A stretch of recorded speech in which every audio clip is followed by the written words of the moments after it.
Today I want to talk about my 3D printer in a bit more detail. So a few weeks ago I picked this printer up. My neighbour was selling it. It was a really good deal. I've had quite a few chats with him about 3D printing and what you can do with them and how cool they are. So he sort of talked me into buying it, which I'm so glad he did, because I've had so much fun with it, learning how to use it and making some really cool stuff. My most recent video, I made some gaskets for my shark tooth drum. I want to go into a bit more detail about how I managed to get these to work. And I also started printing some PLA, which is rigid. And I made some cool stuff for the kids, like this posable robot, some segmented dragons, 3D dragons, which is the fad at the minute. Stuff I've mainly been using it for is obviously for my drums. For instance, I made these Iron Cobra toe stops, and they come out really, really nice. Because it's PLA and rigid, you can thread the holes as well, which is cool. I've also done the wing nut for the Grand Star spurs, and that's rigid PLA, plus the rubber, which I've done in TPU, so it's soft. And it's got a very similar sort of feel to the actual original ones. Plus the insert can go in there. So they actually look really quite good. I've also messed about with levers, and you can see the thread in there as well, and they hold up well. So the possibilities are pretty endless, and I've got lots of projects in mind. So I want to go more in depth into some settings and how I got it to work and some of the software I've used. So we'll do that now. So as I mentioned, it all began with these gaskets. I threw myself straight in the deep end. From what I read, TPU is a bit of a pig to print. I didn't download any manuals, didn't do much reading up. I've sort of just turned it on and gone, and I think that's the best way you learn. This print I found online, and I knew it existed because a guy on the Tama forum designed it. So I got the STL file and I downloaded a slicing software. Now this one is Ultimaker Cura, and I found this one to be the most user-friendly. So once you have the STL file, you need to put that into a slicing program, which can then generate the G-code for the 3D printer. There's a couple of stages to it. You need to be able to design something first in a CAD program, then slice it, and then you can print it. I got this to start with and literally loaded it into the printer and pressed play. And as you can see, the bedside is really, really stringy. It's not sort of fused together, and it was just an awful print. So literally turned it on, and that's what I got. Next, I ordered some black TPU because the project I was using, I was going to need black. Same thing, stringy, awful print. Didn't really change any settings from this. It was just a generic setting from in the Cura. So I wasn't too happy with that. Next though, I managed to fluke this print, and I think what happened, the nozzle would sort of slightly bunged up, and it was obviously putting a bit of pressure on the actual bead, so it pressed it onto the bed a bit better. But from looking at that, I thought, oh my god, that is actually going to be able to do quite a good job once the settings are sorted out. I carried on persevering basically. So next thing, I actually designed the Grand Star gasket. So I drew that up into an STL file and obviously sliced it here. And then I tried to print it, and same thing, the bedside was still stringy and awful, and it was also warping. I actually started reading up on it at this point, and it was saying the bed needs to be hotter if it's warping. You may have to tune the TPU in a bit better. So again, I carried on with some settings, and that they started to get a bit better. Again, this was warping, so I probably raised the bed temperature up a bit more, slowed the printing down a bit more. But eventually I was getting to this stage and they were consistent. But you can still see there that it's not actually fused down to the bed properly. And what I found, again, this is just from experience, the flow rate was really important. And on this particular TPU, I had to put the flow rate to 120. And the bed was at about 65 degrees. And this is when I was getting to this point, and that's when I thought, right, I've got a product here. Next up, I ended with this, where you can see the bed has actually fused in properly. And that was all due to adjusting the Z-axis on the machine. The Z-axis is the up and down. And it's the amount of pressure you put onto it to actually squeeze it onto the bed. So that cured that problem. The front face looked like this, and I thought, well, that looks all right. And I could consistently do this every time they come out like that. And I was really chuffed with it. But then, miraculously, out of chance, I thought I wanted to be able to start a print and then go away from the machine and let it run and see if it worked and see what it would come out like. Now, with this printer, when you start it off, it has to heat up. And once it's heating up and initialized, it actually changes the settings to what your Cura program had set, whereas I'd been tuning it within the machine itself. So the next print that came out actually looked like this, which was way smoother. This has almost got like a scorched surface to it. If you look at that one, it's really smooth, and the edges, they're all scorched, whereas this one, it's absolutely beautiful. And all that was the temperature. So these, from what I read with TPU, hotter and slower the better. That was printed at 230 degrees. And the Z, like I say, the Z was tuned into the bed to fuse it in. Where I left it to run, it automatically defaulted to the settings that the Cura set it at, which was 210 degrees, with the correct Z offset, and that is what you get. And I've stumbled upon that by a complete chance. And from there, this is where I've been designing some bespoke stuff. I can actually make some really, really nice little decals. So what an amazing learning curve that was. So next up, I started messing about with PLA, which is a rigid plastic. And I downloaded some files just to get started, and I did this dragon for the kids. And it was a good print to start with because it's got a flat base, so it didn't fail, started off and went all the way through with no troubles. I used the generic settings in the Cura program. So if you go into your settings and extruder, you can pick your generic materials. And on here, this is actually currently set for PLA. So in here, it's got your layer heights, your thicknesses, infill density, which you can change. You can see here the temperature for PLA is 200 and the build plate temperature is 50. Now what I found personally is that the plate wanted to be at 65, very similar to TPU. The speeds are quicker. It does print a lot quicker PLA, which is nice. I didn't really mess about with traction speeds on PLA, but what I did find is with this lever, for instance, I couldn't get this lever to print.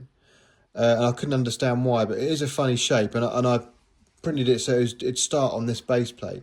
But what I found on the software is that there's an option for generate support, and when you slice that and look at the actual support itself, when you preview it, it will build a support underneath it, and that's why my print was failing. So what happens is it will print this first, and obviously when it carries on, it sets the layers to the correct height. That is a really cool feature that I knew nothing about. So another learning curve. So what I found with PLA is, in terms of settings, it prints at a lower temperature, so about 200. The bed's similar, about 65 degrees. The flow rate, again, was really important. I found on the particular filament that I've got that the flow rate, if I set it to 97, down from 100, made a hell of a difference. And that is what allowed me to print stuff like this.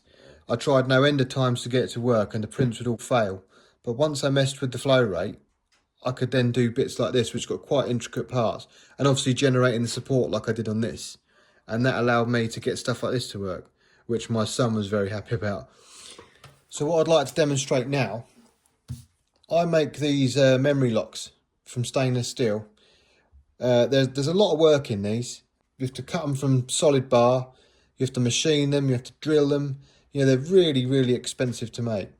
Now, for all you Tama lovers out there, you also know that they are like hen's teeth. You cannot find them. So what I want to do is have a go at 3D printing one. And I'm going to demonstrate it from getting it from your computer onto your printer. So I'm going to draw this up and I'm going to use software called FreeCAD. It's a basic 3D program which I found the most user-friendly out of all the free ones I could find. So all we're going to do is go on to parametric part. You'll create a sketch and you've got to pick a plane to draw on. So I'll just go on this one for now. And we're basically going to do a rectangle with a hole in the center of it. So all we do is pick that and you can enter your dimensions into these boxes. Like so. And that's now at the correct size. And then we'll put this hole in there.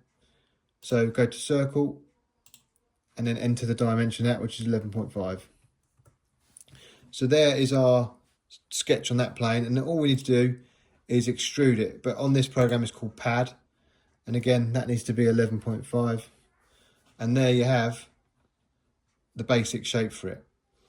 To cut the fillet into it, it's not really a fillet, it's actually a radius. A fillet is the dimension from the edge. This is actually a cut into it. So we have to sketch off this face.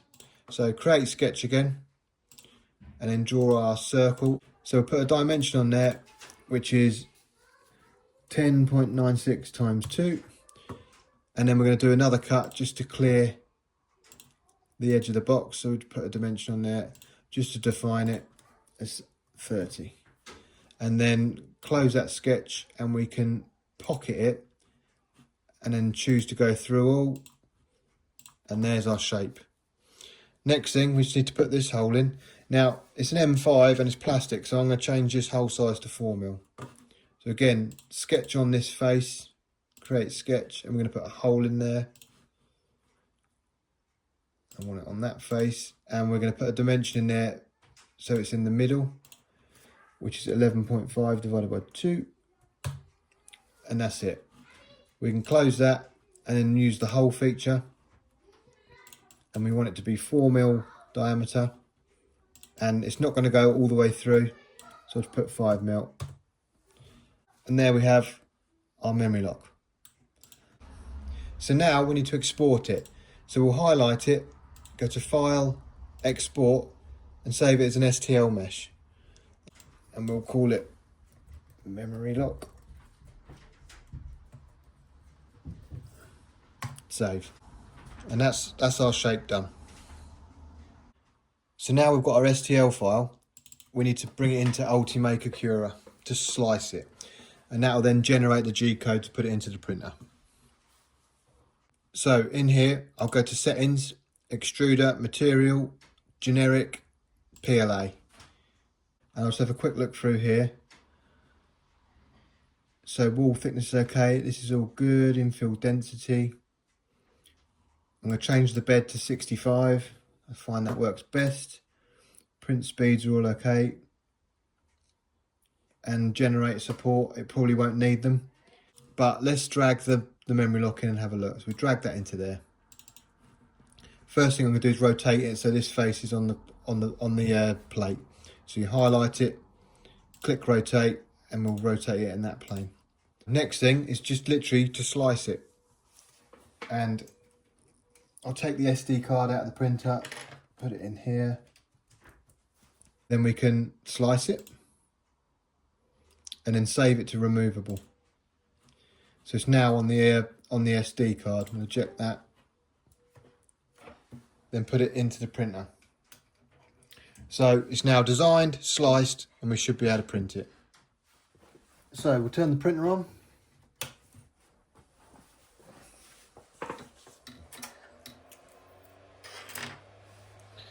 And we get a home screen here. And if we go to print, I can look through the menu here. And then we've got memory lock, so I'll just click that. And it'll automatically start heating the bed up and heating the hot end up. And if you go into this button here, which is tune, it's telling you the print speed, the flow rate, the hot end, the bed temperature, and all your settings. So I'm going to dial in the Z offset, which is really important, which I know is now set. And once the bed's warmed up, I'll check the hot end. But the flow rate, like I said, I set that about 97. Now we're up to temperature. It's going to initialize itself. So it will home everything and start setting up for the print.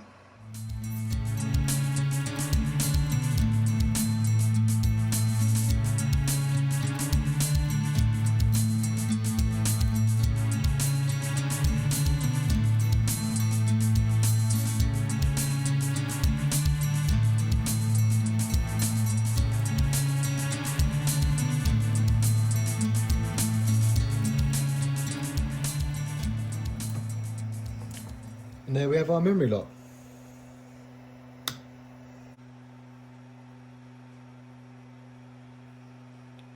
Absolutely spot on for size.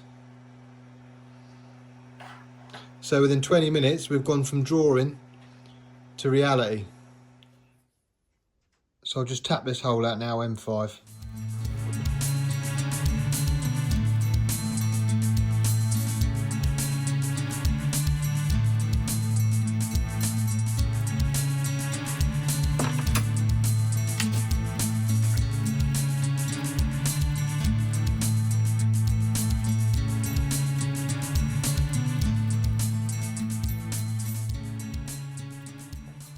That's got it.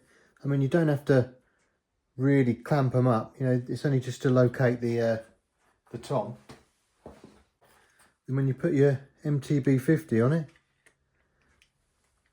works a treat.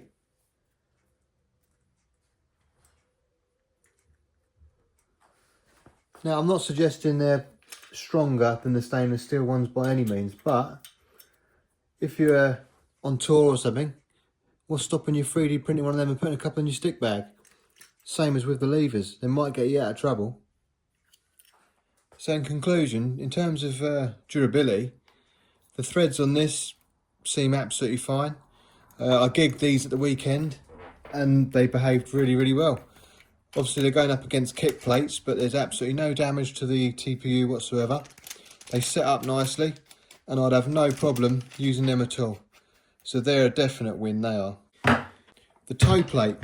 This one was the first one I designed and I did tweak it a little bit. Now, in terms of durability, let's do a little test.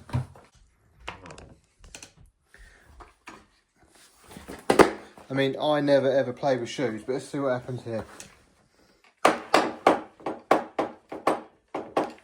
In fact, I can't play with shoes.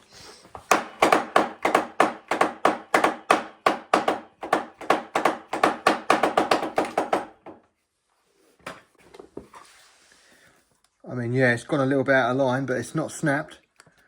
I'm pretty sure they'll be okay. I mean, I bet they put a lot of force on there to snap it. And like I say, this is the first one which wasn't quite as thick here. The latest one I done matched the design a bit better and it's a lot thicker, you can see there, compared to here. So I'd have no worries trying that, and in fact I'll try it on my next gig, see how they get on. Lots of other stuff to learn as well, always a learning day. I mean, this is the first one I printed, which I printed this way up, and obviously it had to bridge out. And then I thought, well, why not print it that way? So, and then obviously it bridges inwards. This is a bad print there, and on this one, the print is absolutely superb. So there's lots of little tricks to learn. And with these, for instance, as I mentioned, how expensive and how time consuming these are. For the cost to get these onto your kit, you could buy one of them printers and make these cheaper. So in that respect, it is a really, really cool bit of kit. So yeah, I've got a lot more projects, as I say, and I'll keep you updated on them because they're going to be coming thick and fast.